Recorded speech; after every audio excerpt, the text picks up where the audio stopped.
শুভ সকাল রোজের পাঁচালির থেকে নিয়ে চলে এলাম আরেকটি ছোট্ট ভিডিও। এখন সময় 7:30টার মতন বাজে। সূর্য মামা উঠে পড়েছেন, আমি উঠে পড়েছি আজকে তাড়াতাড়ি, কারণ আজকে কাছাকাছি আছে।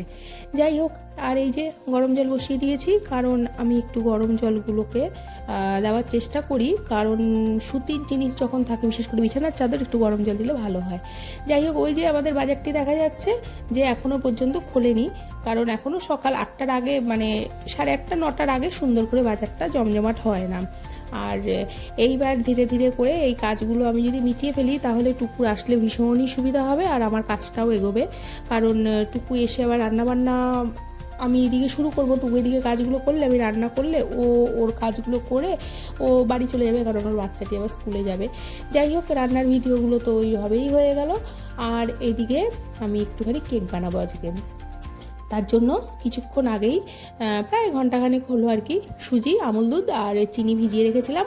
আর কিছুটা পনির ছিল, সেই পনিরটাকে ভালো করে চামচে কেটে কেটে গুঁড়ো গুঁড়ো করে নিয়েছি। আর ওগুলোকে একটুখানি ওই সুজি, আমুল দুধ আর চিনি যেটা মেশানো ছিল, অবশ্যই সামান্য একটু জল দিয়ে সেইটাকে সুন্দর করে ভালো করে পেস্ট করতে হবে। আর এই পেস্টটাই না আসলে, আজকে কিন্তু কোনো ময়দা ইউজ করিনি আমি। আর এটাকে ভালো করে পেস্ট করব। পেস্ট করে তারপরে ওই ছানাটাকে বা পনিরটাকে ভালো করে একটু চেষ্টা করি যতটুকু সম্ভব পেস্ট, কারণ হাতে চটকানোর মতন অবস্থায় আমি নেই। মিক্সি আছেই যখন, অসুবিধা কোথায়। আর এইবার এটাকে সুন্দর করে পেস্ট করে আমি সাইডে রেখে দিলাম। ও তার আগে একটুখানি তেল দিয়েছিলাম, কারণ আজকে ঘি বাটার কিচ্ছু নেই, সবটাই শেষ, অথচ আজকে নাকি কেক বানাতে হবে। তো ঠিক আছে, অসুবিধা নেই, সাদা তেল ছিল, সাদা তেলেই হয়ে গেল। আর সাদা তেলে কিন্তু খুব সুন্দর কেক হয়, অনেকেই হয়তো জানেন না, কিন্তু খুব সুন্দর হয় ঘরোয়াভাবে। আর কিছু বাদাম নিয়েছিলাম আমি, আর ঘরে তো স্বাভাবিক কিশমিশ থাকেই, ওই কিশমিশগুলোকে ছোটো ছোটো করে কেটে নিয়েছিলাম। আর বাদাম আর কিশমিশ একসাথে করে তারপরে আমি কেটে এক সাইড করে রেখে দিয়েছি। আর ওইদিকে পনিরটাকে সুন্দর করে আবার একটু মিক্সিতে একটা ঘুরিয়ে নিলে কি হবে, সুন্দর হয়ে যাবে, তাহলে মিশে যাবে এই সুজি আর আমুল দুধ আর পনিরে একসাথে মিশে যাবে। আর এই কটা ফ্রুটই দেবো, কারণ আর কোনো ড্রাই ফ্রুট আমার ঘরে নেই, এই মুহূর্তে কিছুই নেই বলতে গেলে। আর এই যে তেমনই হয়েছে, একটু সন্দেশ সন্দেশ ব্যাপার এসছে। আর এইবার আমি এই সুজি আর আমুল দুধ যেটা ছিল, ওর মধ্যে তো ওই ছানার যে পেস্টটা একসাথে করেছিলাম, তার মধ্যে একটা ডিম দিয়ে দিয়েছিলাম। আর ডিমটা দিয়ে ভালো করে ফাটাবো। আর এর মধ্যে কিন্তু আগে থেকেই তেলটা দিয়ে রেখেছি। আর সামান্য একটু বেকিং পাউডার, কারণ খুব একটা বেশি না, আমি যদি দই থাকতো ঘরে না, তাহলে আমি ওই বেকিং পাউডারটাও দিতাম না। এবার পুরোটুকু ঘরোয়া উপকরণ, ঘরোয়াভাবে, এর কোনো রকম বাইরের কিচ্ছু না, মানে কিচ্ছু না। শুধু তাই না, খুব ভালো হয় জিনিসটা। আর পেটের জন্য কোনো ক্ষতি নেই, বাইরের কোনো মানে একটাও বাইরের কোনো রকম কোনো কিচ্ছু নেই। তো এরকম করে আপনারা কেক বানিয়ে খেতে পারেন, আশা করি ভালো লাগবে। যাই হোক, ডিম, বেকিং পাউডার, চিনি, আবার না একটু পরে চিনি লেগেছিলো, আমি দেখলাম, পরে দেখছি যে একটু চিনি লাগবে। তো যাই হোক, ওই দিয়ে আর ড্রাই ফ্রুটগুলো দিয়ে সুন্দর করে রাখলাম। এবার একটা বড় একটা গামলা বা আপনার যেমন যা জায়গা আছে, কারণ আমি আজকে ওভেনে করব, সেখানে তেল মাখিয়ে তার উপর একটু হালকা ওই আটা বা ময়দা দিয়ে, জাস্ট ওই জায়গাটা মানে যেন কেকটা পরে আর লেগে না থাকে, সেই ব্যবস্থা করে 1 2 3টে ঝাঁকানি দিয়ে নিলাম। কারণ ওই ঝাঁকুনিটাই হচ্ছে আসল, ওর ভিতরে কোনো রকম বাতাস বা বায়ু থাকে না। আর এখানে ফ্রি হিট করে রেখেছিলাম একটা বড় সসপ্যানের মধ্যে, তারপরে ওটাকে ঢেকে গরম করা যেহেতু, তারপরে ওটাকে দিয়ে বেশ 1 ঘন্টার মতন, না হলেও 45 মিনিটের মতন সুন্দর করে, প্রথমে তো গরম খুবই হয়েছিল। আর যদি মনে করেন অনেকে নিচে বালি দেবেন, দিতে পারেন, লবণ দিতে পারেন। আমি আগে যখন পারতাম না, প্রথম আমি বালি বা লবণেই করতাম। আর অনেকে আবার অল্প জলও দেয়, যে যেমন যতটুকু সম্ভব নিজের কাছে পুরোটুকুই। আর রান্না করতে করতে এত বছরের একটু তো অভিজ্ঞতা বা হাত হয়েই গেছে, এদিক সেদিক করে ঠিক ম্যানেজেবল।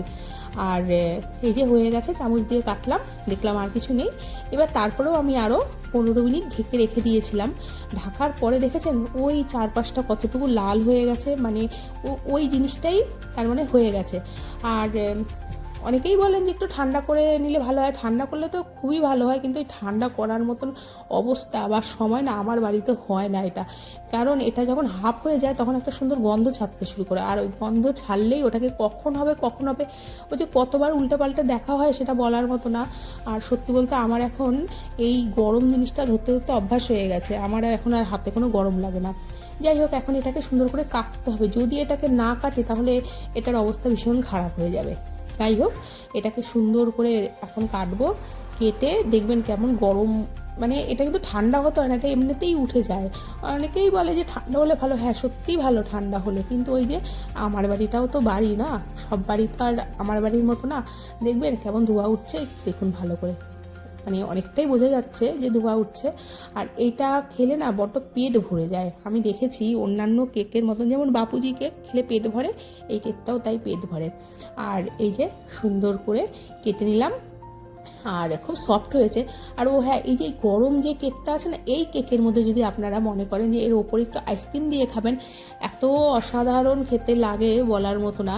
আমি মাঝে মাঝে কী করি, এই যে গরম কেকটার মধ্যে ঠান্ডা মিষ্টি মানে গোলাপ জামুন যেটা আছে সেটা, অথবা আইসক্রিম যেটা আপনার হচ্ছে বাটি আইসক্রিমগুলো হয় শক্ত হয়ে থাকবে যে আইসক্রিমটা, সেই আইসক্রিমটা এই কেকের ওপরে যদি কোনোদিন পারেন একবার এই ধরনের খেয়ে দেখবেন, দারুণ খেতে লাগে, মানে দারুণ খেতে লাগবে, মানে পুরো এই গরমের ভাপে আইসক্রিমটা গলতে থাকবে আর ওইদিকে ব্যাপক লাগে।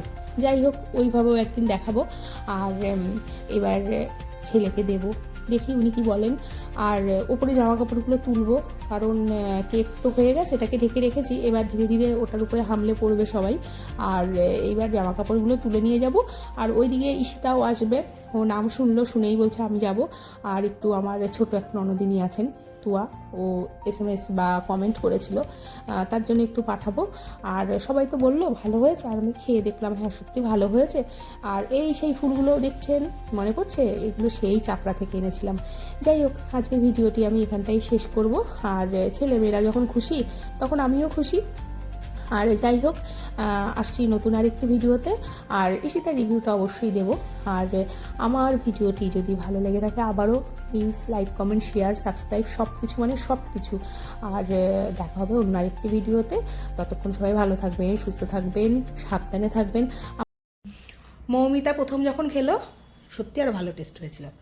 ও ভেবেছে কি লোটে মাছ, ভেবেছে মাছ দেওয়া হয়েছে ওর মধ্যে, লোটে মাছ দিয়ে কিছু একটা করা হয়েছে। হ্যাঁ, লোটে মাছটা আমি অনেকদিন খাইনি, অনেকদিন। এবার মাছের রেসিপি আমি ভালো পারি না জানিস, মানে মাছে আমি অতটা খাইও না, জানিও না অতটা, কিন্তু যেটুকুনি করি হয়, খাওয়া ভালো হয়। আর এই মূলোটা এবার তোর কেমন?